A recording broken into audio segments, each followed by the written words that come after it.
Okay, recording has started. Cool. So as chair of the South African TA Association, I'm delighted to welcome you all to our first webinar for 2021, and particularly to introduce Smriti to you. I was just thinking, Smriti, we first met in London at a coaching development training. We've done some connections when you in Cape Town, and then I had the joy of co-facilitating with you in Hyderabad. So yeah, maybe one of the people I've seen in so many different countries, which is such a delight. You're going to love Smriti. She brings a depth of experience, but a gentleness to her. And I've been so impressed with the work she's done over the years, particularly empowering women in India, of how to stand in their power within a culture that sometimes makes women feel less than. She's steeped in TA, in NLP, in Eastern philosophies. I remember doing yoga in a coach training actually when we were in Bangalore. So we're in for a treat. So Smriti, we're over to you. Thank you very much. Thank you everyone for joining. Thank you the team for inviting me. It's my absolute delight and privilege to be here. You've like you said, Karen, my interest in TA started in 2010, and so it's been 10 years, and I've been reading this book of Eckhart Tolle, The New Earth. I did read The Power of Now, and I read Eckhart Tolle in 2017. And when I first read it, I wrote an article saying, "Ego the culprit." And now when I reread the book, I realized what was talking in that article was my ego. So my learning has been, I'm learning anew. And I've also been very interested in Byron Katie's work for a long time. I haven't actually read her book, but I've read online about it. And I found a lot of similarities, synergy. And in fact, in one interview, which Kirsty introduced me to Super Souls on Spotify, Byron Katie says that if Eckhart Tolle is the what, then her work is the how. So I want to bring all this, and as I've been doing this, I've been doing work on myself, and my intention in today's session, sorry, these are my cue cards, they're falling all over the place. My intention is to help you, see how it can be useful for you.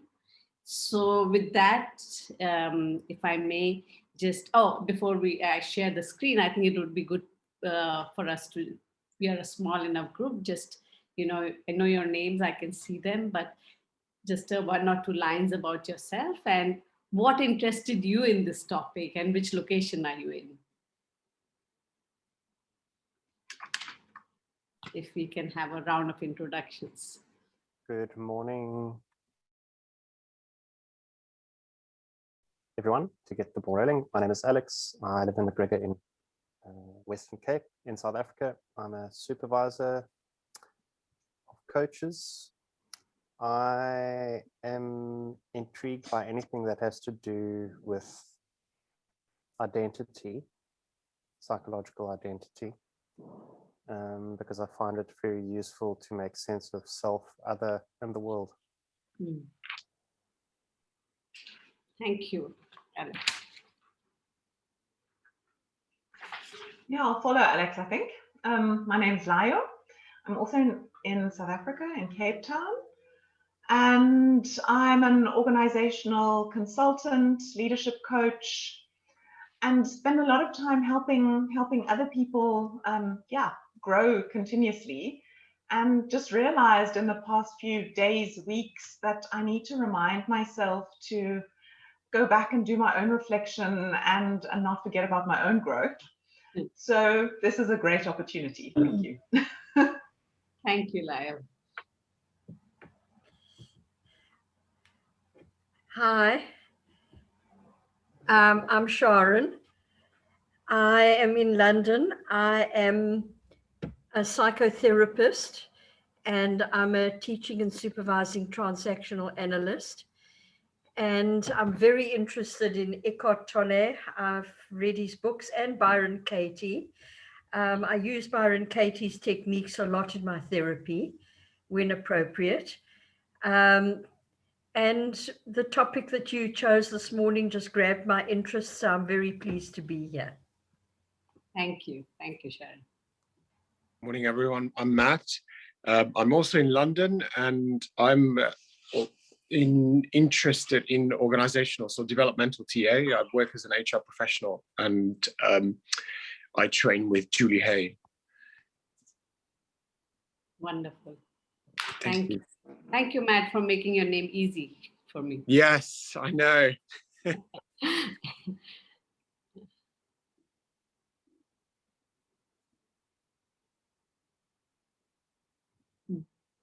Johan, I think you're on mute.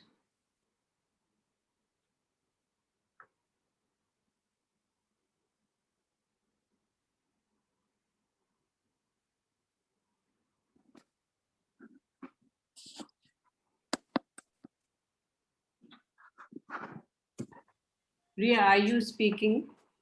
Oh, no, Johan is speaking. Then please go ahead. Can you hear me now? Yes. You can. Yes. Well, I don't get the little yellow square. Oh, there we go. There we go. Just very briefly, I specialize working with teams, corporate teams, and I use TA in particular to help people communicate more effectively with each other, and also developing team leadership. So the topic is very much in alignment with what I do. Thank you. Johan is right. Is that the way I pronounce it? Johan, yeah. Johan. That's what I wanted to know. Thank you.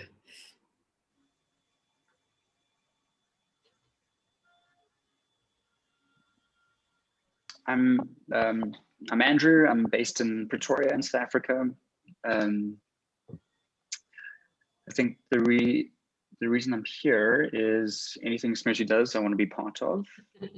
And to be completely honest, I didn't really read or take complete cognizance of what the topic was. So hearing what others have said, I think, wow, this is like so opportune, because I just had a week's break, and on that break I did a lot of personal work and reflection of my values, principles, and beliefs. So yeah, this is perfect. The world is conspiring for me. So I'm really excited to be here. Thank you, Andrew. Great to have you. Hi, I'm Marguerite. I'm in Cape Town. I'm an organizational CTA. And the topic interested me, the notion of demystifying the I, of looking at that, who is this I that we speak of, just attracted my attention. Thank you, Margaret. So I think we have Sebastian and Ria to speak, and Clive. Yes. Yes, yeah. Hi, I'm Clive. I'm based in Johannesburg, South Africa. And I'm a training specialist and coach, mostly working in corporates and other organizations. And I use TA as some of the principles in helping people to communicate more effectively and build relationship. And yeah, firstly, if it's anything TA related, I'm usually there. And it's, yeah, the topic intrigued me, and I thought, you know, I've got the time and I would love to learn more. Thank you, Claire. And hi, my name's Ria. I'm in Birmingham in England, and like Matt, I trained with Julie Hay, but it feels like many, many years ago now. I think Noah was building the ark. I'm a social worker. More latterly, I've been working with organisations where teams aren't getting on very well, and using TA and NLP as my modality for helping them explore getting unstuck and learning some TA along the way.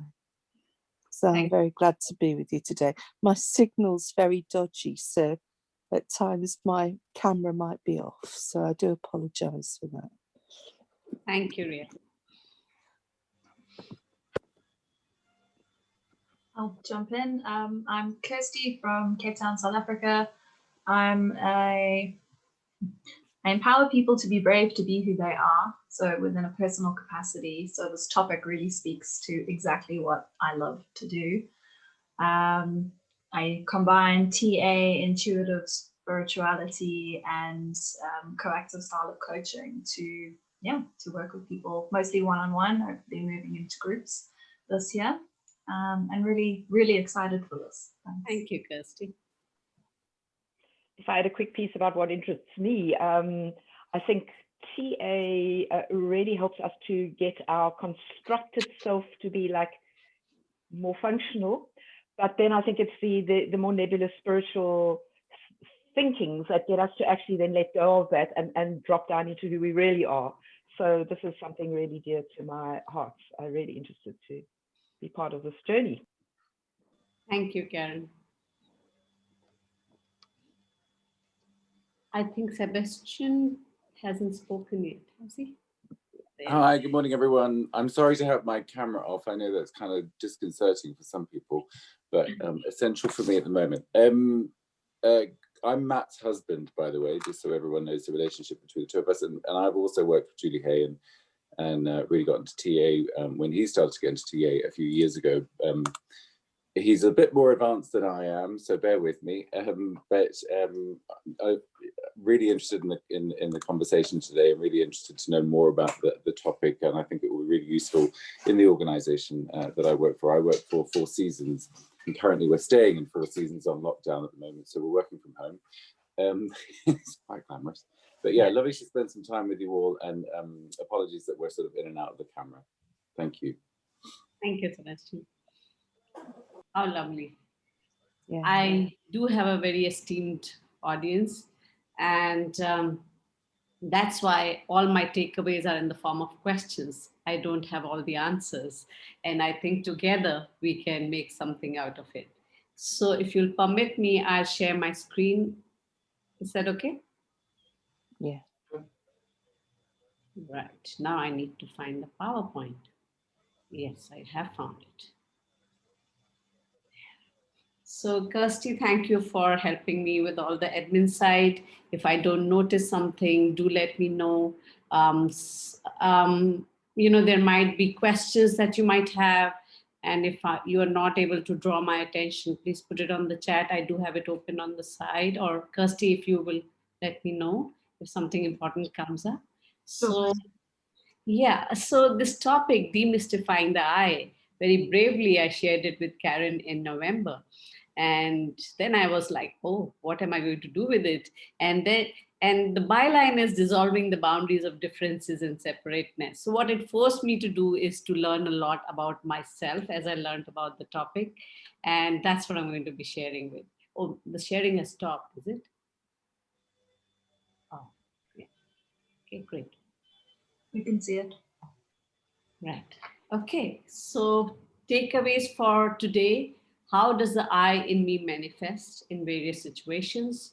Why attack is not the best defense? How can we operate at a higher level of intellect with increased awareness? So this is what I thought would be our takeaway. You might have something more or something less, and I would be open to comments, questions throughout, and I will pause at certain times, and we still, I think, would have about 10-15 minutes for some question answers and discussion if something is left unattended to in the middle. So what will we do? Introductions, context setting, share my understanding interspersed with interaction and exercise about what is ego, so definition which I'm basing on Eckhart Tolle's work, questioning our thoughts, which is based on Byron Katie, listening to our inner body. So I want to take you through a little bit of a meditation exercise to calm a few things within us. And then I have designed something called the unconsciousness to consciousness graph or curve, based on all the discussion that we will have. I've kind of used all the items to create this, so kind of give us a mental picture of what we can refer to when we want to be more aware in the moment. And then of course I would really appreciate any feedback that might, that can help me learn and grow. Thank you. So references I've already mentioned. I've also looked at, I was talking to Alex about DMN, the default network mode, and there is research on that. I've given the quotation for that. So I'll be drawing on all these things as I, all these, sources as I go through. So, and I will refer to them specifically when I know they're coming specifically from that. So why not start with an exercise? And this exercise, it has two parts to it. And the first one is this. What I'd like you to do is just to, take a deep breath, calm yourself down, and immerse yourself in this picture.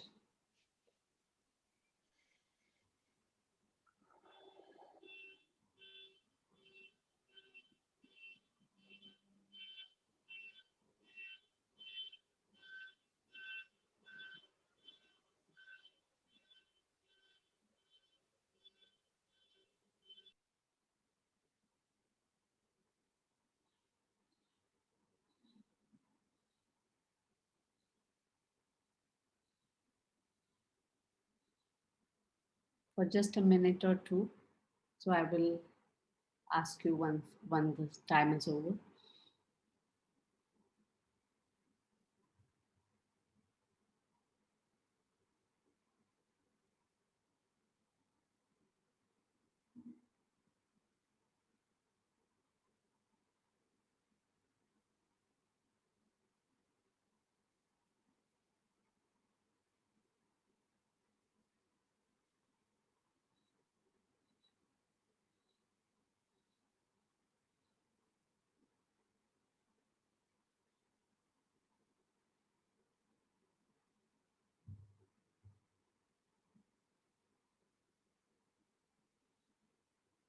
If you have a pen and paper, do write down what comes to you.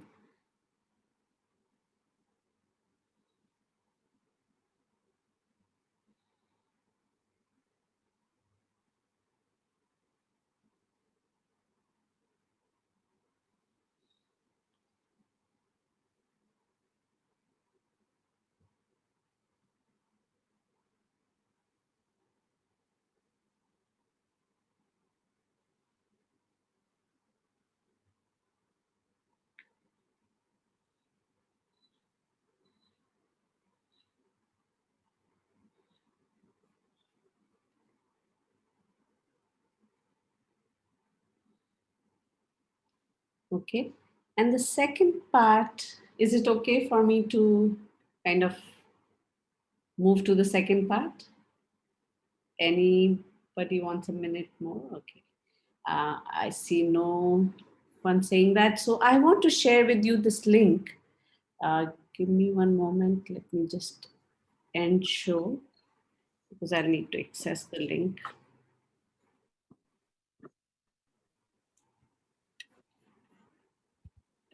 For some reason, it is end show, right? Okay, I'll give you a link on the chat. And this is on Slido. If you can, let me just give it to you. If you can just click on the link and answer the question that is there.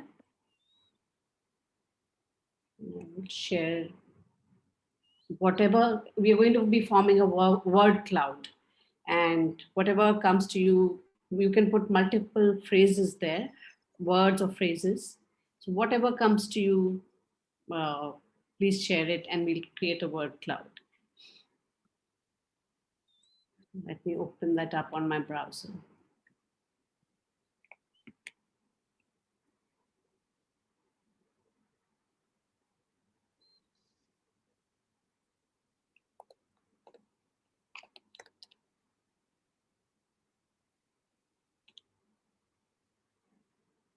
And let me share.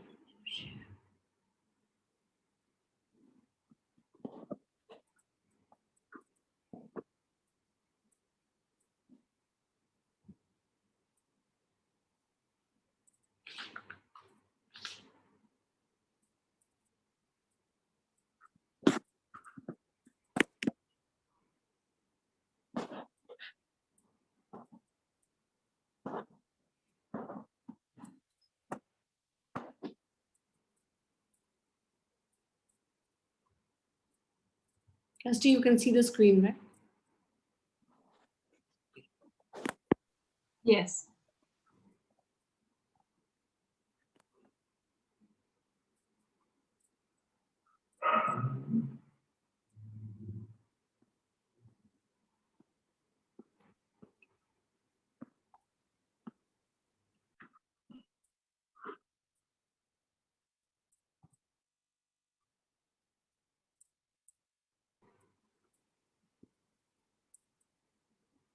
Any more? No.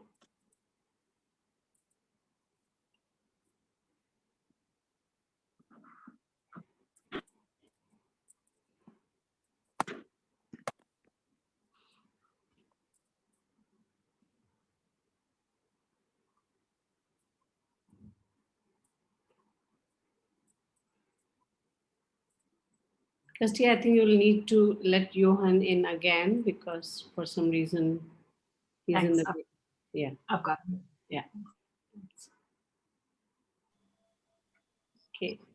So what I would like to do is to take a, are we done? Do we need another moment?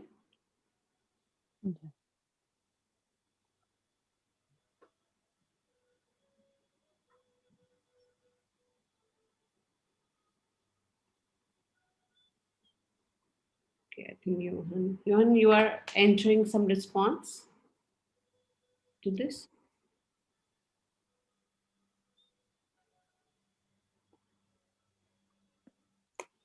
I'll just take a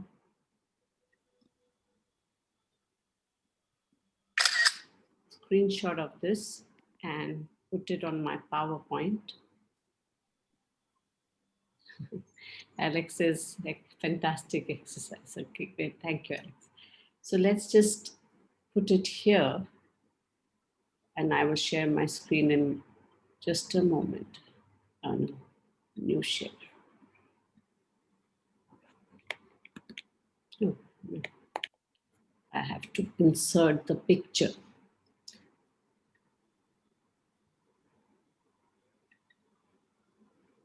Okay.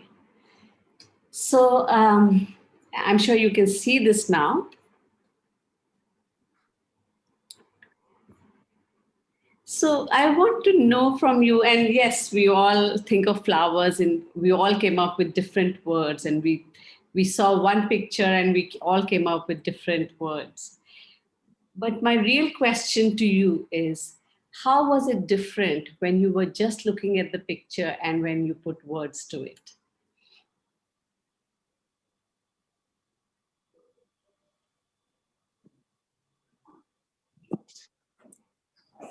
When I looked at the picture, I felt I had a subjective experience of the memories. It was largely feeling based.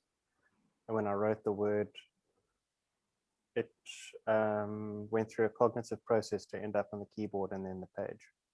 Absolutely. Thank you, Alex.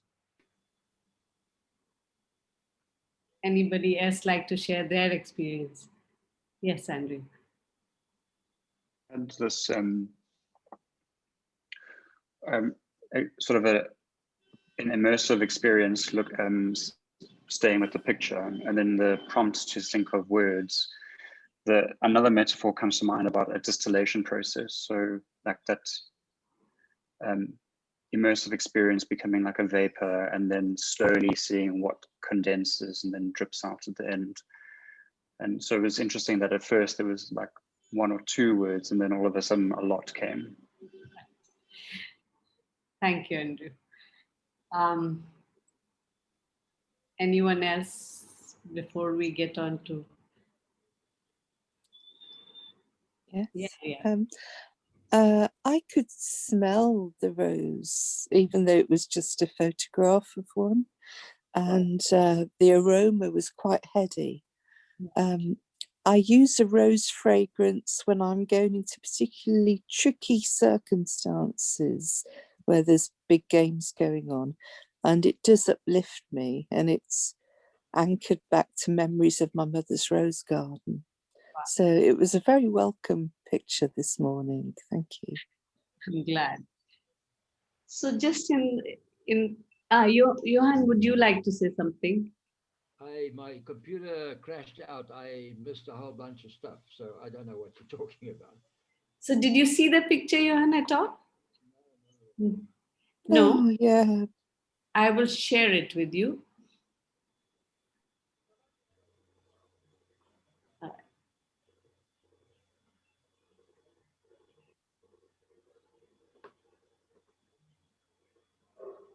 So what we were doing was first look at the picture and just immerse ourselves in the picture, and that's and the second thing we did was bring some words to the picture.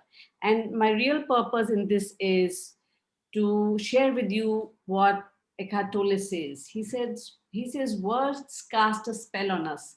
They hypnotize us into believing that when we have attached a word to something, then we know it. So, in fact, Alex, you said it very rightly that you kind of felt it, and when you felt it, it is much more than the couple of 3-4 words that we can come up with it. And he says that, like, when we look at a flower, or when we look at a bird, or when we look at a crystal, the beauty is so mysterious. But when we put a label to it, then we think that we know it. And he says, and the same thing we use for us when we talk about I. When we ask a question of someone, who am I? It's the cognitive mind that takes over.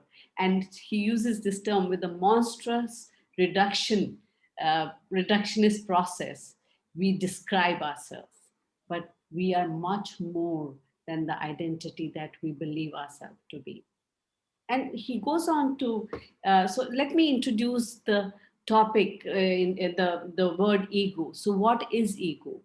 And he says that ego is really defined as the illusory sense of self. And let me explain that, and I will then invite your, comments and your thoughts on it.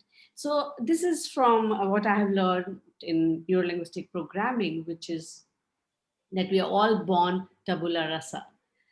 In TA, we talk about that when we are born, having milk at the mother's breast is the first thing that talks to us about, gives us the sense of I'm okay, you are okay, that I can depend on you, and that's okay. And that's where our okayness starts from. And we are all born tabula rasa, that's Spanish for blank slate.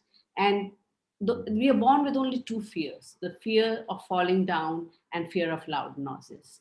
Otherwise, we don't know anything. And everything that we absorb, or we know it now, is absorbed through our 5 senses. So, and we start developing the concept of I when we are little.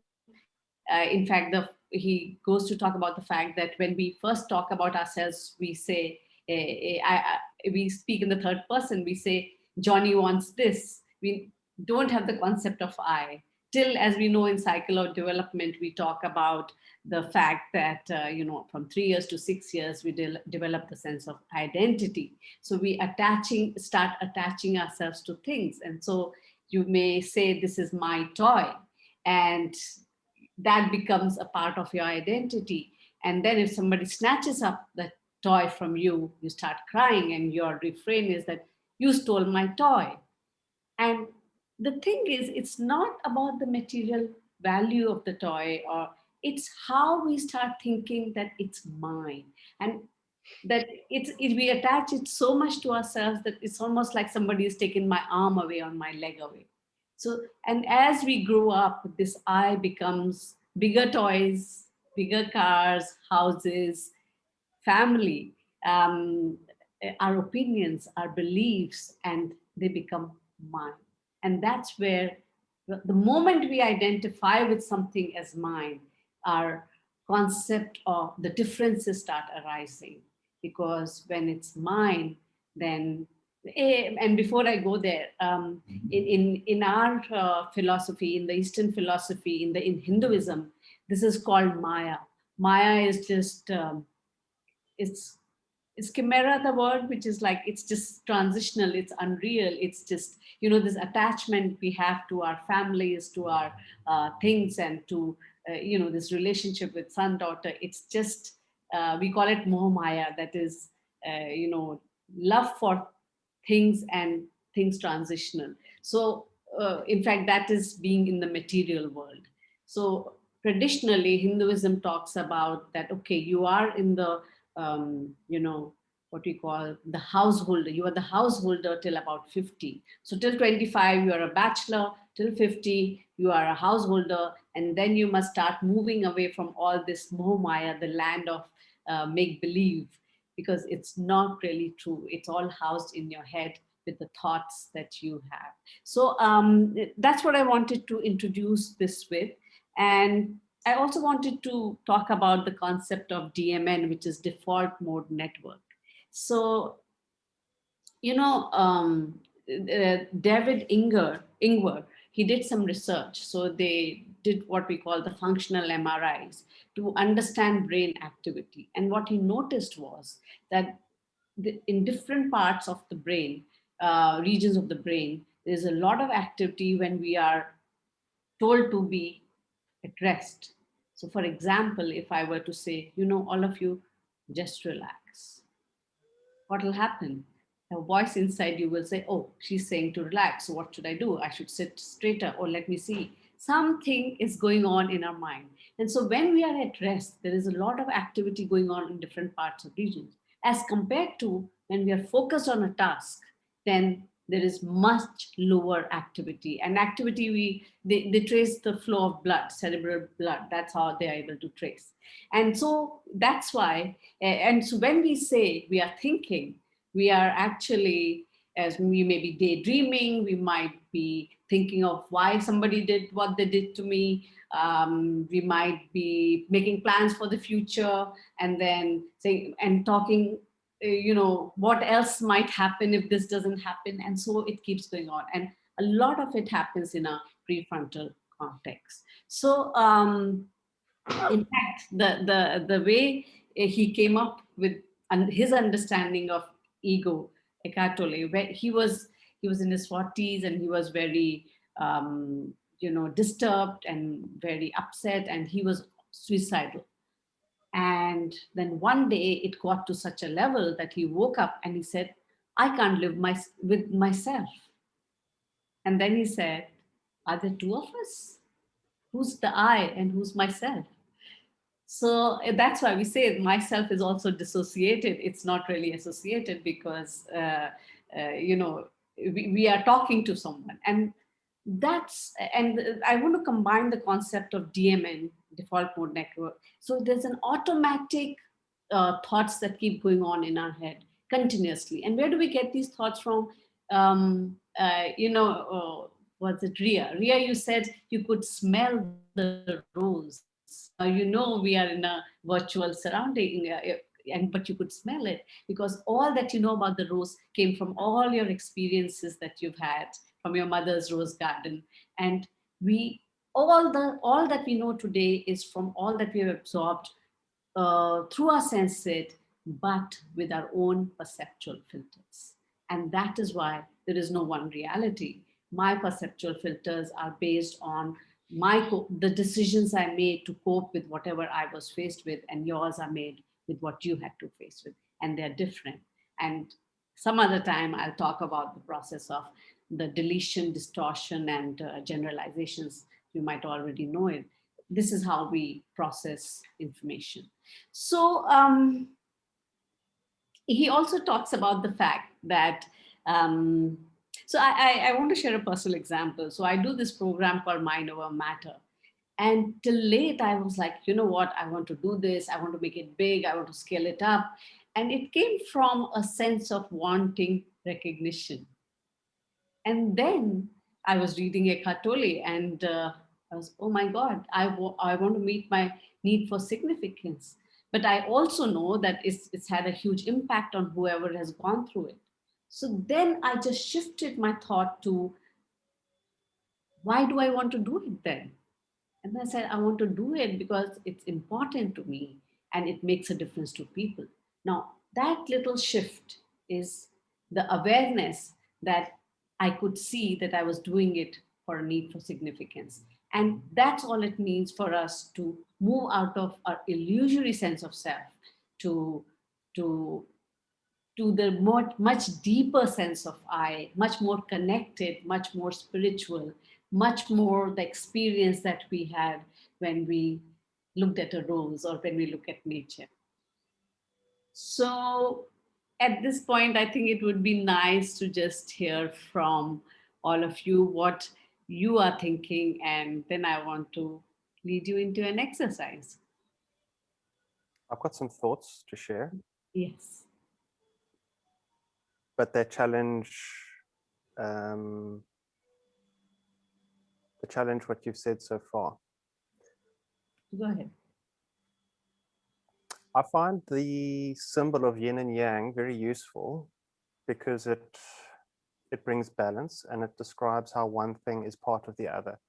Two things which on the surface might appear to be dualistic.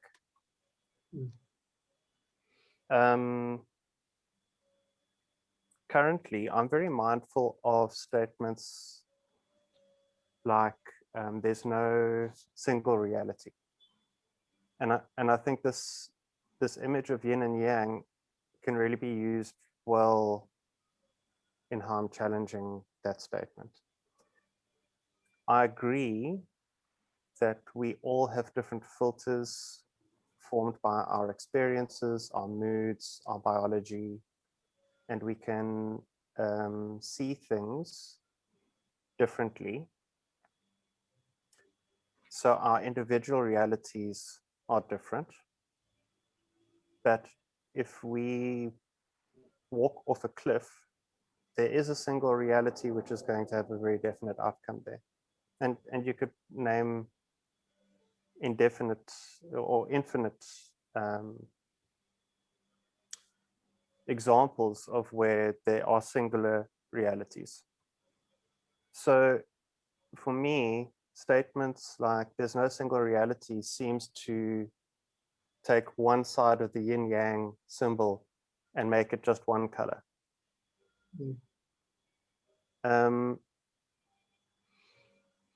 These are, at the end of the day, I think just concepts which help us to understand both reality and our subjective experiences of reality. Sure.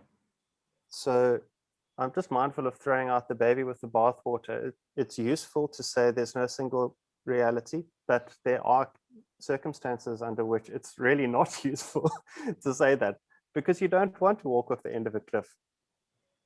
And the other thought I had about what Eckhart Tolle said about when we put a name to something, we think we know it. I agree about that. And then I took it one step further. I was thinking, well, imagine that I'm trying to relate an experience of something to you which we in this moment cannot experience together. So I saw something really beautiful and I want to relate it to you without being able to take you there or bring it with me to show you. The only way that I can do that is through language. So language then actually becomes an enabler.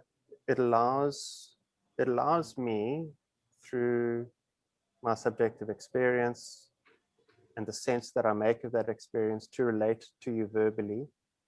And a beautiful thing that happens then is you may actually have a subjective experience of the thing which I'm describing to you. And that's missing from Eckhart's statement there. And I don't think that's about ego. But I think omitting that from the statement, it does kind of, it it throws the baby out with the bathwater. The importance of the mind, the importance of language. And I think this is what we use as practitioners when we're working with a client. The mode that they're describing something in, the language they're using, and the millions of implicit cues that they're giving us enable us to tune in with an experience they've had. And when we use ourselves as an instrument, we can pick up on that and then make sense of it and give them something back, which then allows both people to transcend whatever the challenge is. Mm. I welcome your own thoughts or challenges or supports on that. Yeah, anybody like to respond to that from what you are experiencing? Yeah, I think it's really interesting how Alex brought this challenge in, because it shows how often we think in either or. So when you brought in what Eckhart Tolle said, I resonated with that very strongly, because I also had that feeling that, oh, experiencing that rose and just being able to see it without having to put words to it was just so much bigger. And I felt that actually the words are reducing something. And on the other hand, how often do we need words, and how often are words useful? So I think what Alex is reminding of is to be aware of choosing this either or approach. Either the words and the rational thinking is important, or the sensory experience and feeling, because what we're all trying to get to, I think, is the integration of all of that in our work and in our lives. Thank you. You put that a lot more succinctly than I did, Lyle. Thank you. But great you brought that in, Alex, and thank you, Lyle, for combining it. And I want to bring to you, from your own example, Alex, so if someone walks off the cliff, he walked off the cliff. That's a truth. That's a reality. He did walk. He shouldn't have walked off the cliff is a thought. It's not, it doesn't really exist. And you're right. The concept of ego is just to create a better understanding of what goes on within us. It's an idea, it's a construct. It doesn't really exist, not like there's an object called ego, but sometimes we get so attached to ideas, opinions, and thoughts that we want to defend it. And as we go later, we will see that the moment we want to defend it, defense, Byron Katie says, is the first act of war. And I will give an example later of how we can diffuse it from defense to educate. Can I ask you to clarify something there when you said it's a thought? Because that's really not the first thing that came to my mind. If I'm walking with somebody, whether they're a loved one or someone who I've never seen before, and they're walking towards something I know is a danger, I don't think they shouldn't do that. I get a feeling of, I get a feeling of fear, and of it's almost it's somatic. It's an impulse to go and grab them away from the danger. So in trying to understand what your point is, how do you distinguish that from the thought? So that's an instinct, and that comes from our reptilian brain. And even before you made a rational decision, you know that the person needs to be protected. So that's a reflex instinct, comes from our reptilian brain, which is much, much faster. I got some statistics the other day. It's 7 seconds faster than our, or 0.07 seconds faster than our rational brain. So we have the reptilian and the mammalian and the new brain. So and the other thing, Alex, that I hear in NLP is that, so we have a stimuli, an internal or external stimuli. We get thoughts, and then we give words to those thoughts, and then we get an emotion, and we act on that. So if that can help you understand, how you actually get into the behavior of protecting someone, is that you saw something, your reptilian brain responded, it came to your rational brain, and then you translated into an emotion of fear or of protection, and you jumped into behavior. It can happen very, very fast. So if we leave it at that for now, Alex, and come back to it later, is that okay? Thank you. So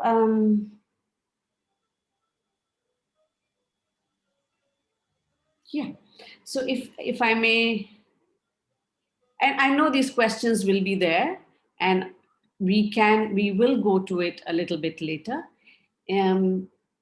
Let me just take you to this exercise, and we can do this as a group, if that's okay.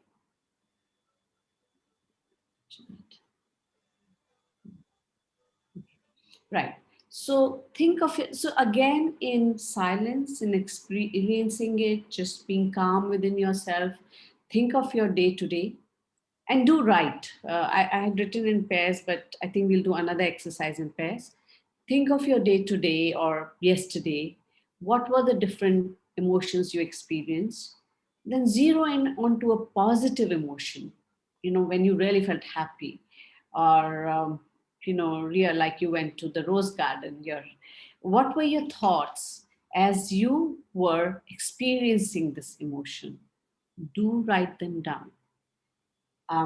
So in terms of writing down, there's this thing that Byron Katie says, mind's job is to be right, and it can justify itself faster than the speed of light.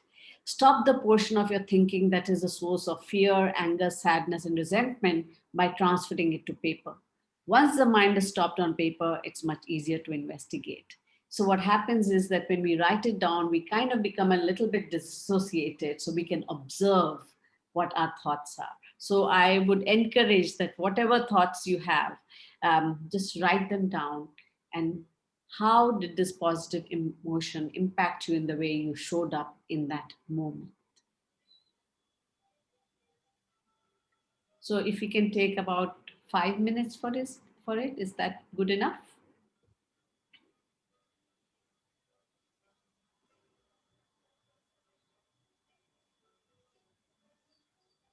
You can always leave messages on the chat.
So if you're ready,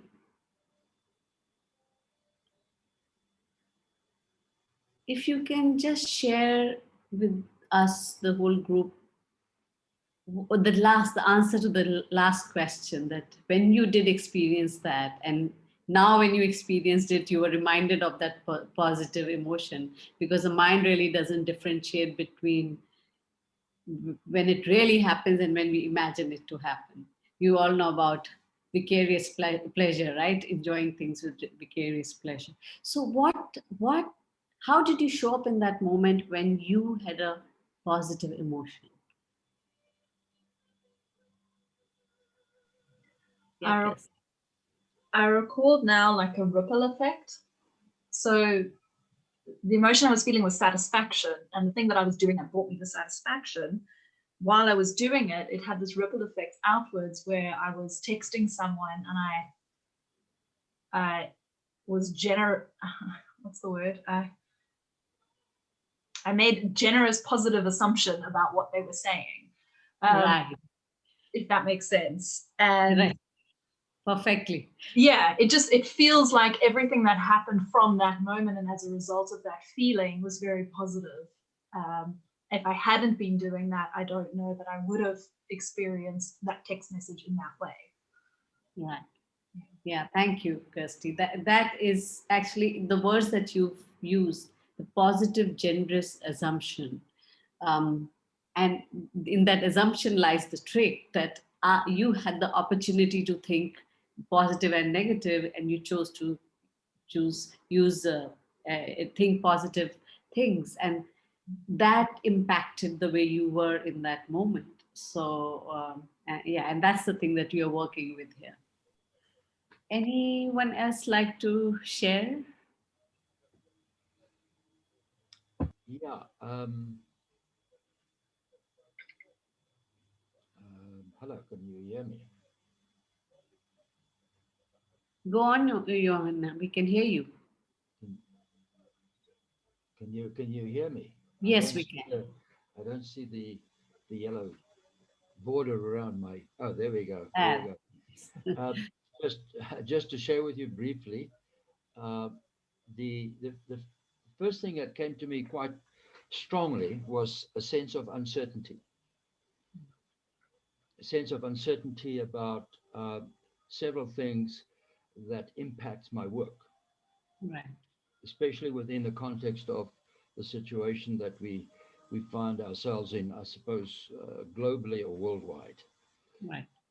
And that triggered another sort of feeling of feeling good about me, actually, about my knowingness. So it was interesting. It was the uncertainty was out there, and then suddenly inside of me, something was triggered that is almost to take care of that, in a sense, by the knowingness of the fact that I am, and that I can, and that I will achieve my plans. So it was really a sense of feeling good about myself, and becoming actually grateful of my ability that I can and I do and I will have what I have planned. And that was the predominant sense of what I had. Right. Thank you for sharing that, Johan. And isn't it strange that what's most at the forefront of our mind comes up, but we could prevail upon it if we just put one word like positive. And when we do that, we are able to turn that thought around. And I think I needed to lead you in another exercise, but some of you have already done that work, but we will go into it. And so if I may, just in the interest of time, unless somebody really wants to share some bit of their side, would anyone still want to say something? No? Okay. Mris, I don't want to hold up the process, but I do have a question which is important to me. Quite a while back, I was doing Sudarshan Kriya, and I had an experience of being in a space where I realized that I had thoughts which led to emotions, and the quality of that space enabled me to see that with a kind of clarity which I'd struggle with outside of the space. So really seeing it step by step. I'm having these thoughts are leading to this emotion. And then in a similar way to Byron Katie's work, changing the thoughts and changing the emotions. And there's enormous power in that. So yeah. I would agree in that experience, or I would agree from that experience, that thought can lead to emotion. That's not how I always experience it. I've had many, in fact, probably most of my experience is that I have an emotion first and then thought. So this to me seems to be maybe a sticking point on a scientific basis, like what actually comes first and has it been measured empirically? Yeah. So I wouldn't know, Alex. I'm sharing what I'm learning, and I'm guessing researchers are still understanding this. I have a personal experience that my husband has this wonderful habit of playing holy songs in the morning. He gets up almost an hour before me. And one day when I woke up, he was playing them loudly. I woke up to the sound of that. And I had this, and first when I woke up, there was nothing. I just heard the sound. So that was the stimulant. And then I said, this is disturbing me. And the moment the word disturb came to me, I had this angry emotion and I wanted to yell at him. And then I said, oh, this seems to be working. I remembered my work that stimuli to thoughts, to words, to emotion.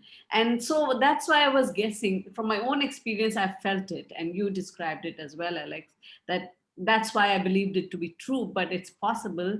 And that's why I think possibly sometimes the thought is so much at the back of our mind that we don't even kind of catch it. And that's why in the narrative coaching by David, who's that? Help me out, David. Drake, yes. Yeah. He says, slow down the movie in your head. And I think to some extent, that's the work we are doing here, slowing down the movie in our head to experience that even when negative thoughts come, then if we turn it around, then we can have a positive take on it. And I want to share what the conversation between Oprah and Byron Katie. And she says, so what do you believe? Oprah said to Byron Katie, so what do you believe? In Super Souls, this is on Spotify.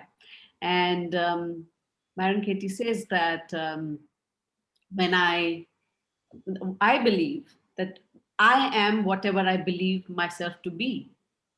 And she said, and when we talk later, when I question that thought, then there's nothing left. So she talks about questioning her thoughts. Some of you are already familiar with that word. So I do, so I'm just looking at the time. We are 2:40. So if we go further ahead, I think it will be useful for us still to go into another exercise, which is just to take something that's negative, that induced a negative emotion, and unpack that. And I was wondering if we can do that in pairs. Is that something, is a good idea? Yeah. Something more might come out. We'll slow down the movie even further. So Kirsty, will you help? I'll just put this screen here. And this is of course based on the work by Byron Katie. I've just picked a little bit from it, not the whole thing. She talks of many things. It became too complicated for me. So just take a specific situation, negative emotion, and write down all the thoughts, and then take one thought and unpack it. And we'll come back and discuss it in the group. So please take a snapshot if you want to. And let me share an example before we go in, because it might just help a little bit to unpack. So, I was negotiating something with the client, and what happened was that this was the second meeting, and I ended up giving up a quote for an executive coaching, intervention for a big group. And I later realized that, but for some reason I had a sick feeling in myself, that something. And later I realized that because I had given it in dollars, I had converted it wrong. It looked a lot in dollars. It was, and it was actually at the lowest end of the fees that we charge here in India. And I was living with this thought and beating myself up that, how could you be so stupid that you don't even know your dollars to rupees? And I mean, those all kind of negative thoughts. And then I said, what is this thought doing to me? I said, what it's doing is I'm belittling myself. Then I asked myself, am I operating from greed? I said, no, I want my work to be valued. But this is a great client. I want to do the work for them. And I said, it's okay. It doesn't matter. It's really not about the money. It's about how it's the engagement that I will have. And when I turned that thought around, I was much more peaceful and much calmer. And in that sense, the ego is really, it just keeps pitting you against what you think is your reality and then keeps fighting with it. And my ego was showing its face, and and it's all the negative feelings. So ego is really all the negative things that we think, the beliefs, the opinions, everything that we believe about ourselves. It's all very good when it's positive because we can be happy. But when we are unhappy, then it's fighting against something. So I thought it fitted in well into this example, and I wanted to share that so that when you are doing, and if there is any confusion in your mind, it might help you to work through it. So I will, Kirsty, can we do this for 10 minutes? Is that okay? Does that work? 5 minutes each way? Sure. I know you've already done a lot of thinking by now. Yeah, we're all set to go. Smriti, it's put you in a room, so just don't accept the invitation when it comes up. All right. Okay, can I send everyone off? Yes, please. Thank you.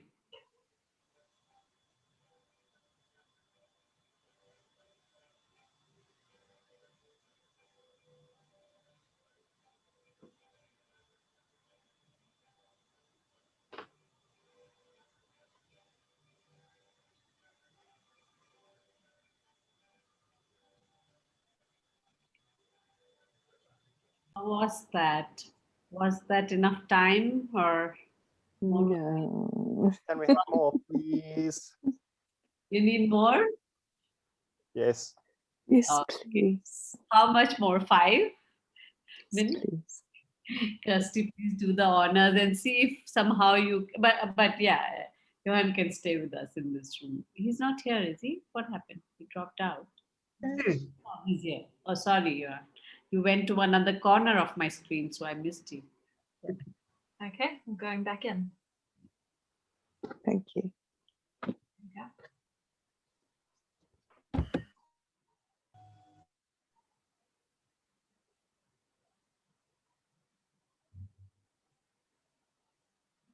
Hi, Jabba. Hi. I'm just going to go join Marguerite quick. Oh, Johan has gone now to a room. It was a little better than before. And I guess if I do want to complete a couple of things, if not all of them. So if we can live with that. So how was that for you? What came up for you as the learning or the realization from who are you without that thought? Just that question. What did it pop for you? If you can have some sharing. I'll share. What it showed me is that my life would be a lot happier if I didn't have that thought. Right. That I could create a much happier life for myself without that thought. Right. Mm. Thank you for saying that, Sharon. And I'm sure all of you will come up with something, but it reminds me of our concept of discounting in TA, that we build mountains out of molehills.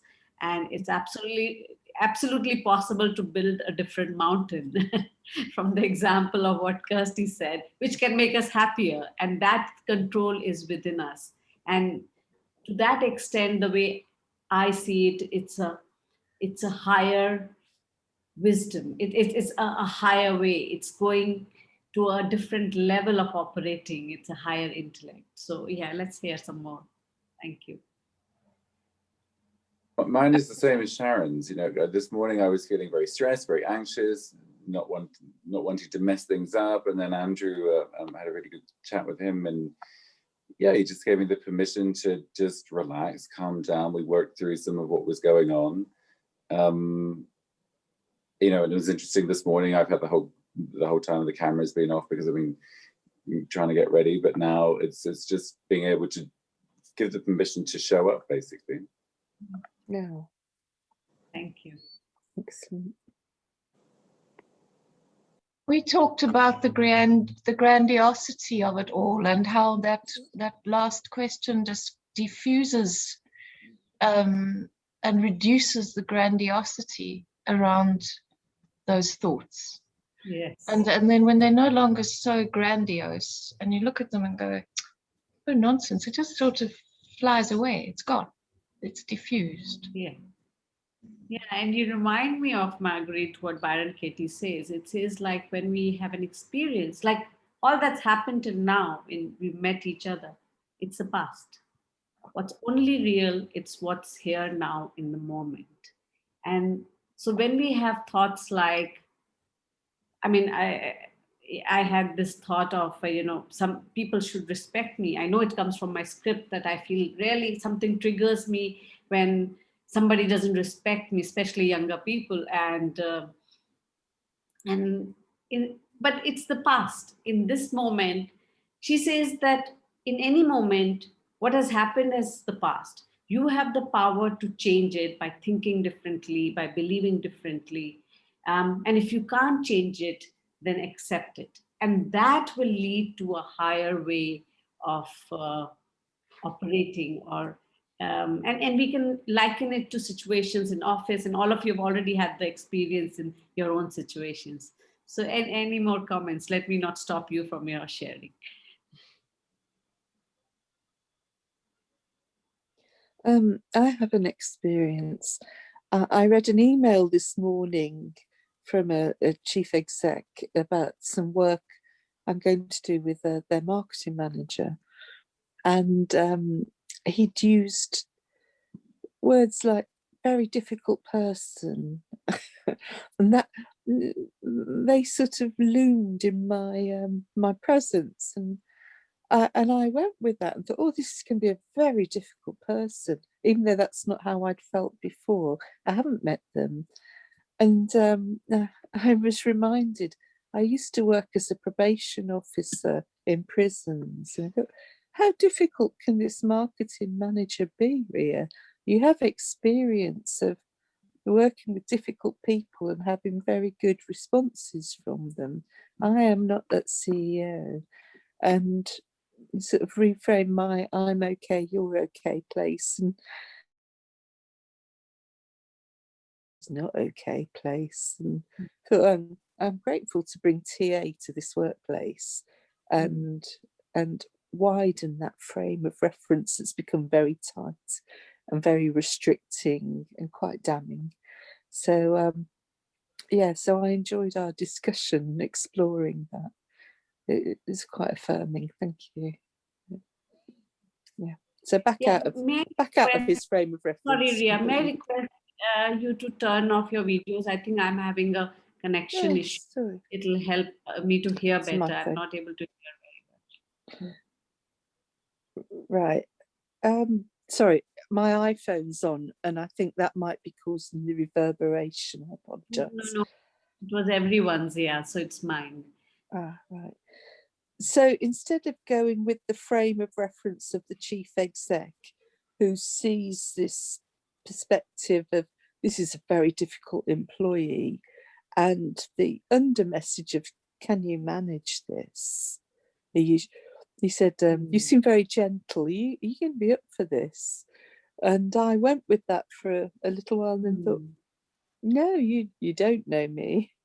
And yes, I'm open to this. And instead of going with his view of the world of one up and that the marketing manager being one down, I'm going in with, we're all okay here. Let's explore okayness. So bringing in TA as the way we're going to work together. So back to me again. Yay. Thank you, Ria. Yeah, from what I could make out, what I'm hearing is that by doing this exercise is when you do away with the thought, the negative thought, then the negative emotion, then we are able to retain okayness. We are able to value okayness and the human potential in others. And it brings us to the concept of, it kind of brings us back to equilibrium. And Alex, I don't know if this helps answer that bit about balance, that it brings the equilibrium back into the relationship.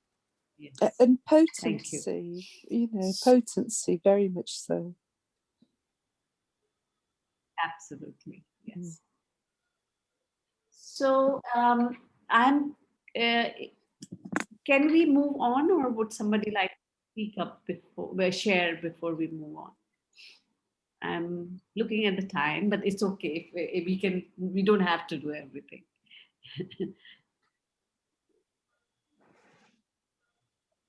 Okay. So I'm going to share the screen and to share some of the quotes that really, I'm going to skip this story for the time being. So just this question, how do you know that it is showing up, is it you or your ego showing up? You know, we've talked about the concept of there are the two within us. Do certain things induce a subtle sense of importance or superiority? You know, if you do something or you say something, do you feel that? Does the lack of them make you feel inferior to others who have more than you? So, you know, in terms of material possessions or in terms of degree, or we justify, you know. So do you casually mention things? Do you feel that you need to defend your opinions? And that's a big one, because Oprah says to Byron Katie in the Super Soul conversation, she says, "So what? Some things are the things not worth defending?" And Byron Katie says, "Yes, sure, but defense is the first act of war. The moment you talk defense, it's about identification and separateness. Then you think that this is mine and I need to defend it."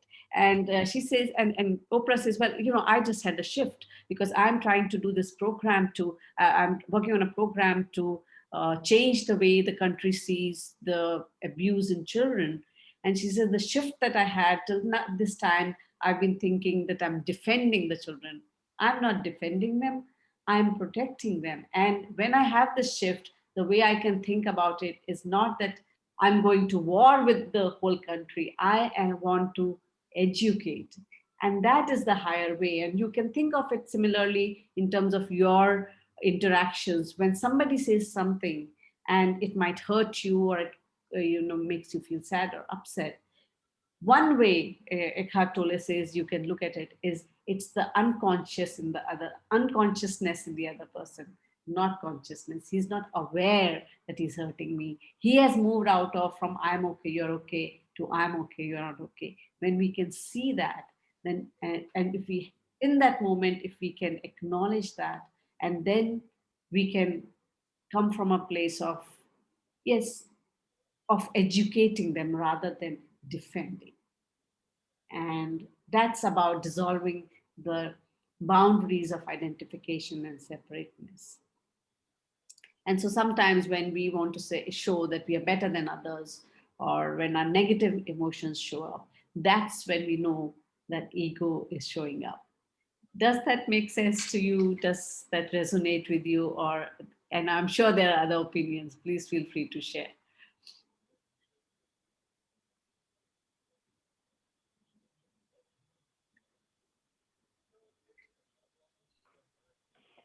It's interesting for me because this was something around what I shared with Sharon. For me, it's fine-tuning that line between enthusiasm and really wanting the other person to understand what feels very important for me, as in education and kind of defense. So yeah, I think that for me is a work in progress.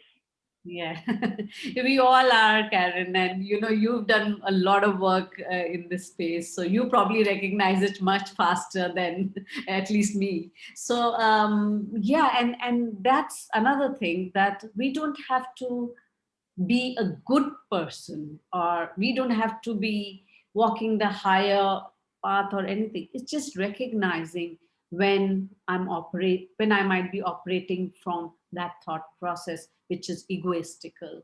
For example, when I was putting makeup in the morning, and I said, so what am I putting this makeup on for? And then I said, yeah, I know it's my ego here. I recognize it, I'm aware, and it's okay. I can live with it. So to that sense, we can be comfortable with that. Yes, we want material things. It's okay. As long as we are aware they are material things, that when something else comes up, we don't necessarily need to defend it. So yeah, Kirsty. So there's something that Dr. Wayne Dyer says around ego, which I think adds to this for me. And he says, when it comes to ego, people think I am what I have, I am what I know, and I am what other people think of me.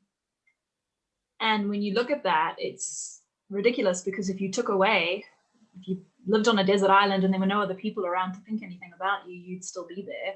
And if you didn't have anything, you'd still be there. And if you got amnesia and forgot everything that you know, you'd still be there. So that's not who you are. And so I think for me, there's something around seeing your value in those things. So like, am I putting on makeup because I think that makes me more valuable to other people, which is definitely ego for me? Or am I putting on makeup because it makes me feel confident and good about myself? So it's more about what I think. Is that still ego, or is that something else? Yeah, I don't know. That's kind of what's been going through my head the whole time. Yeah, and Kirsty, the way I see it is that our only job is to keep ourselves in a happy place. So if a thought can make us happier, operate from a more tolerant, patient perspective, a state, then I think we are making this world a happier place. And that's what the unified consciousness is about. It is about all of us rising above. And I will share a quote with you later, that we are, according to one of the spiritual leaders in India, we are, as 4 seasons, just like the 4 seasons change, the eras change. And the current era is the Iron Age, which is the consciousness of pain and aggression. And the next cycle that's coming is the SATAA, which is of, the kind of stuff we are talking about tolerance, etc. And so when we rise to that level of wisdom, and each one of us rises, then, and everybody else rises, then we will be in a different state. We have experienced it probably many, millions or thousands of years before, but we don't know it because we don't live that long. And another thing that Byron Katie says is that in her book, I believe, which Oprah shares, is that there is my business, there's others' business, and there's God's business. And my job is to only be in my business. And isn't that a full-time job? So I think it's about, the way I resonate with all this is that if I can be happy, I can be a better presence in the moment to anyone. And I can operate from not fear, insecurity, anger, resentment, but from putting, inviting more of the other, and having the compassion and empathy for whatever everyone else might be going through, or whoever I'm interacting with, and then operating from there. And of course, it doesn't stay there. And when I share the graph, we'll talk a little bit more about it. So Joba is here with us. Joba joined late because she had many more things. And so Joba, if you can show us your face for a minute, if it's possible. Unfortunately, it is a little difficult today. So if you can excuse me, I'd be very grateful, because because but thank you for joining. The circumstances around me. I'm very happy to be here, and I'm so regret being late. No, I'm sure you'll get, you'll probably be able to see some recording, right, Kirsty? She's registered. Right. So couple of quotes. So emotion in itself is not unhappiness, only emotion plus an unhappy story is unhappiness. So this resonated very well with me, and some of what you have said kind of, does the same thing to me. And this is another one which I found very powerful. I discovered that when I believe my thoughts, the negative ones, because it's okay to have good thoughts, I suffered. But that when I didn't believe them, and she goes on to it, and when I questioned them, I didn't suffer. And that is very true for every human being. When we suffer, not our best self comes out. Our less than what we could be comes out. And that's what she's referring to. One more quote, and then we can talk about it. Defense is the first act of war. I think I've already said that in my comments. So now the next thing that I have for you is a meditation exercise, just so that all those hurt that might have come up for you, to calm you down from there, and how it can help us. So I'll just stop sharing I know we are about 10 minutes away from 3:30 my time and 12 o'clock your time. So if any comments before I share the couple of more, one slide I've created, that unconsciousness to consciousness graph. I think we'll skip the meditation exercise for now, but I'd just like to hear if anything is in your mind, anything that is sitting as a question.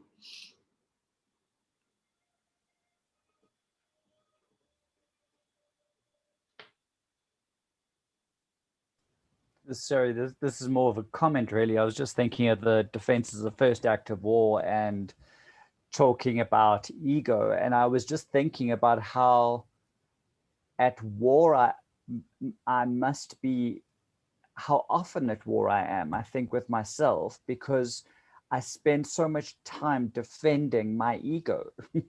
So I defend my story because and going back to the is it true, is that even before I've done that, I spend so much time saying things like I don't wear makeup, but I need to put on makeup because that will make me more presentable, and I defend that. And I'm kind of realizing how at war we are with ourselves, because we're spending so much time defending our ego and the stories that we're ascribing to emotions. Whereas if we take that story out and take that defense out, how that's the root of kind of happiness, I suppose, is what Byron Katie is saying.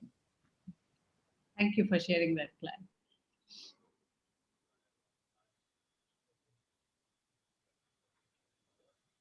So I will move forward, and I think I should skip the meditation exercise, and I just share a couple of things. According to the Gita, which is the holy, it's a holy book it's the lecture that Lord Krishna gave to Arjun on the field of war. According to the Gita, the ego is the feeling of separateness, the sense of duality, of the idea of being distinct and different from others. It is the false perception of oneself as a separate being or a limited being.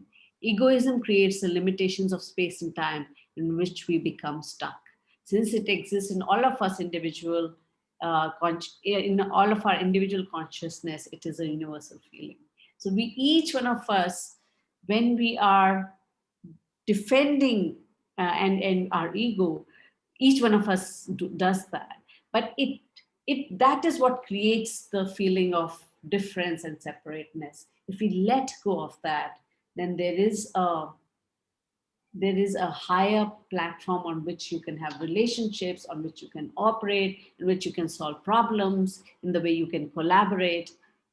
And when we hear somebody do something for us, do something to us that makes us hurt, we can actually accept that and say, yes, I am sad. And there's nothing wrong with that. We can accept that feeling.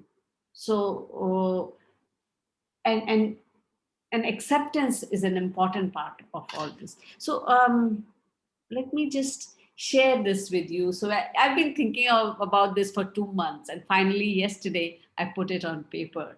And I'm calling it the unconscious to consciousness graph curve. And I think it has related to, say, the grief cycle or etc. And there's some other graphs that I have seen. So, and the reason why I have the gray line is that it's never a straight path, right? You go there and you come back and it goes round and round. But we can, what I want to show you is that when we, where we are, when we are, this is the level of unconsciousness we have when our window to the world is I plus U minus feelings of anger, hatred, jealousy. And then we slip down further because they are transient. When we have anger, it just gives us the sense of significance for a brief time. And that is another way we can see how, whether you are operating from ego or not, is when the pleasure is only short-lived. And then we slip into, feelings of disappointment, despondency, regret, guilt. We can even be depressed. And, in NLP, we believe, or my trainers believe, that 98% of the sickness, diseases are caused, which is just dis-ease by are psychosomatic in nature. Again, it's research, it's questioned, it's not the last word on it. And quick question, if I may interrupt you. What is the so what does up and what does down mean? So what is on the graph? So what is going up or down? Is it energy, or is how do you describe that? I see it as sinking into, so the way I felt about it was that we are plummeting into a state like depression or sickness. Mm-hmm. Oh yes, I think I should share this with you. So both Byron Katie and Eckhart Tolle got awakening after they were almost suicidal. That's when the acceptance started creeping in, the awakening happened, and then they started rising up to consciousness. And that's the reason why I kind of drew it this. But your question makes me think again, and maybe there's another way to draw this. So is that okay? I don't know who was asking. Was it? That was me, and it's fine to continue. Okay. So accept what is and find the bridge. And I want to share about that. The work that Byron Katie talks about is like the bridge. So we don't have to sink to such a negative state, to I minus, U minus, and feel hopeless. We don't have to feel hopeless. We can accept what is, accept the unconsciousness in self and others, even noticing that what's not working for me, that I'm having a negative thought, that I'm operating from ego, or this pride in me, is observing and accepting that is sufficient for us to kind of go towards consciousness.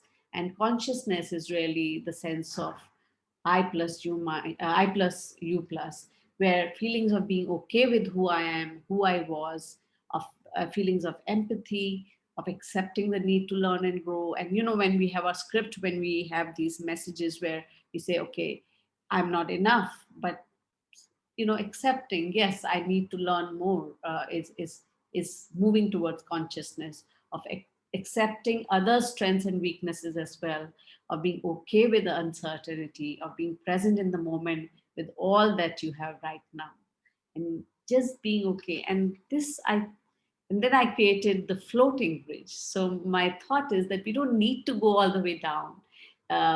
We can use the work to and all that we know, all the TA concepts that we know of, being in our integrating adult, of being present in the moment, taking responsibility for actions, accessing our resourcefulness, voicing our thoughts and feelings, and that takes us to the winner's triangle, authentically owning up our our thoughts and feelings, and sharing them. Yesterday I was feeling a little bit, I had a lot of conflict. I was forced to go to this, that would be not taking responsibility. I went to the marriage because I felt I owed it to my friend, and I went for a day to Goa, and I came back, and I wanted to work very well on this presentation. And yesterday, and before that, I had finished a workshop which didn't feel complete for me.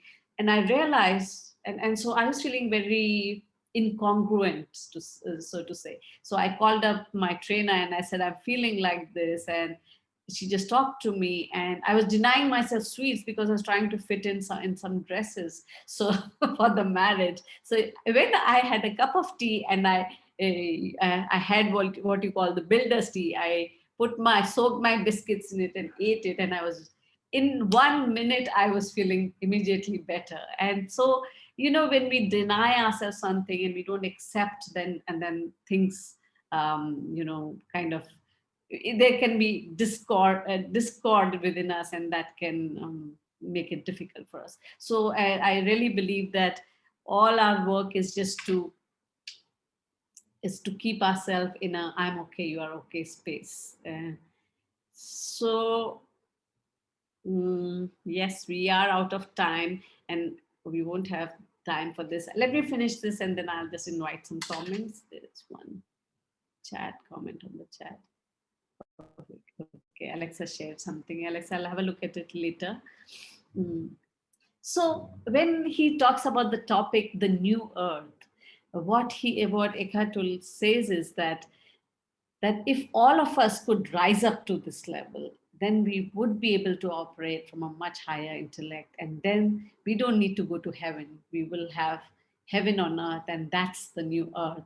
And he believes that consciousness is coming, and you'll be surprised, just 2 days back, the speaking tree, and you can all access it online. I'll put the this thing. You can always access the speaking tree online and read the article. Just day before yesterday, it's a column that comes in the newspaper in the editorial section, and I read this, that like the cyclic pattern of 4 seasons, spring, summer, autumn, winter, there is a cyclic pattern of 4 yugas, ages: Satyug, Treta Yug, Dwapar Yug, and Kali Yug. So we are in Kali Yug, the Iron Age. I don't know the meaning of Treta Yug and Dwapar Yug. I'll find out. To transform our consciousness, we need wisdom to know what qualities to strengthen, what weaknesses to abandon. We also need power to implement the changes. So wisdom and power are 2 tools to change ourselves and thereby change the world, and thereby create heaven on earth.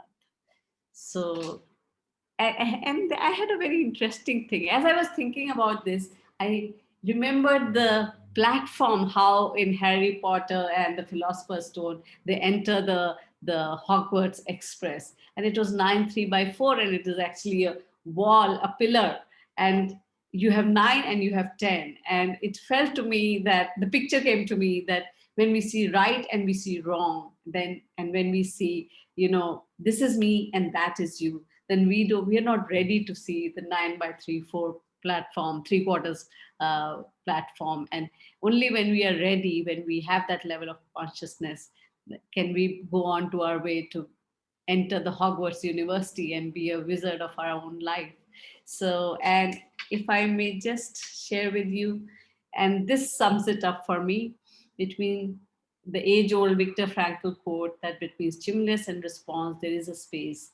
And in that space lies our freedom and our power to choose a response. In our response lies our growth and our happiness. So, and that is what I had for you. And if I can just invite a few comments. And I know there might still be a lot sitting in with you about this, a lot of questions, a lot of comments, but please share something that makes it complete for you for now.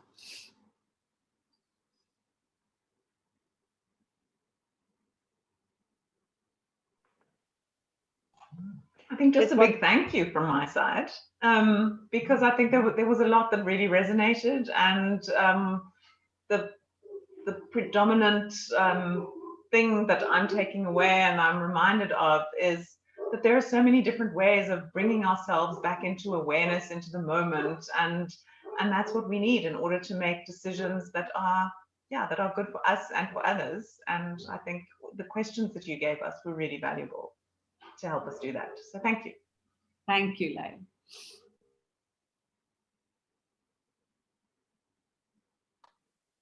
I want to thank you as well, Smriti. I really enjoyed the presentation content, and the style was very open, flexible, deep. So a lot of appreciation to you for that. And then it gave a lot of food for thought. So very valuable. Thank you. Thank you, Alex. I reiterate what Alex said. I agree 100%. Thank you. Thank you, Sharon. Thank you very much. Smriti, yeah, I did so with what's been said. I really enjoyed this. It's what I said earlier about the world conspiring for me. I really do feel like this came together lovely. And in particular, you said you were waiting for months to put that graph onto paper, and I think it's spectacular. I'm really looking forward to spending more time with it and hearing your thoughts around that. Right. Thank you. I know you love diagrams. I have not been good at it, so it took me a lot of time to put it together. I thought you were very good at this, actually. Yes. Sorry. Yes. I thought you were very good at it, actually, your diagram. So please take that stroke. I thought you presented beautifully this morning, and I would welcome more workshops like this. 2 hours was not long enough. Please do more. Thank you, Ria. Thank you very much. Karen, you really enjoyed it. It's provoked lots of thinking, and the phrase that I've been working with is a Zen Buddhist quote: "Follow beyond the pointing finger and experience the moon." And this has given me different ways to just drop into the experience. Never mind the words that I'm trying to use to point to it, but more and more just be with it. So thank you. I want to look up some of Byron Katie's work more deeply. Yes. Thanks for prompting that. Yes. And may I share, Karen, that in one of his sermons, Buddha, he just sat with a rose in his hand, and the disciples also sat, and the person who took away the learning from the lecture was a Zen master. He just got everything. He not said a word. So yes, we can feel what's emanating from others, and energy. Kirsty does a lot of energy work, and we can feel the energy. Thank you so much.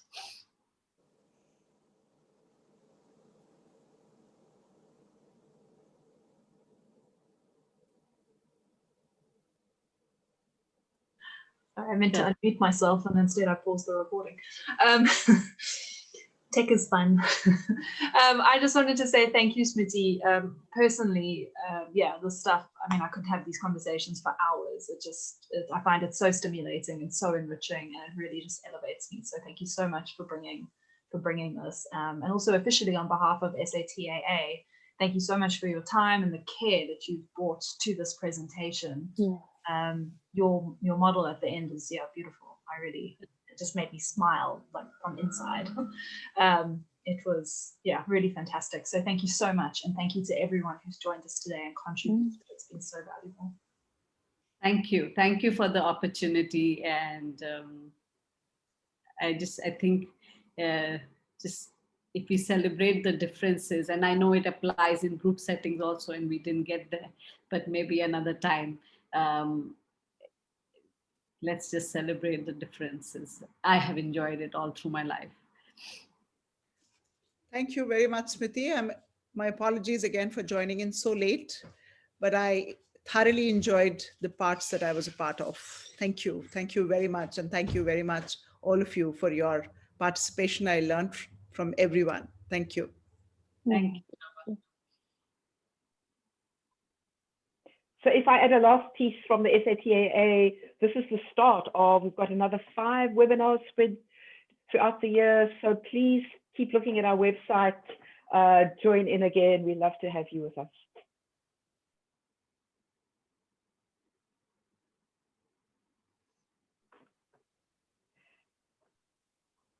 Sebastian and Clive, do you want to add anything before? I know it's past the time, but if please share something if you would I like. just wanted to say, I love the idea of the floating bridge. For me, that feels like a get out of jail free card. Like you don't have to go through all of the bad emotions. You can just go, oh, okay, now here's my get out of jail. If I just work on that, I don't have to sink down to the bottom. That's a really helpful, helpful concept. Thank you, Smriti. Yeah, just from my side, I mean, I think I'm so in my head at the moment, thinking through things that this resonated so much, and I kind of need to do a bit of journaling and self-reflection after this. So thank you. I'm very in my head at the moment, which I'm not sure is a good thing, but it is what it is. It is what it is. Accepting is the good thing. Yeah, thank you, Clive. And I do want to say that when I journal, I really find that right, that I'm able to dissociate and I'm able to work out solutions very quickly after that. I think Albert Einstein has said that if you can ask yourself the right question, he said that if I had 1 hour to solve a problem, then if I need 55 minutes to arrive at the right question, and when I have asked the right question, I can solve the problem in 5 minutes. Something to that. I don't think I have it exactly right. But so thank you, all of you, for being so participative and so humbly present. And it's been an absolute pleasure. Thank you, the SATAA team, for having me. Thank you, Smriti. Thank you, everyone. Thank you. Thank you, everyone. Thank you. Bye, Thanks so everyone. much. Bye, Bye. everyone. Bye.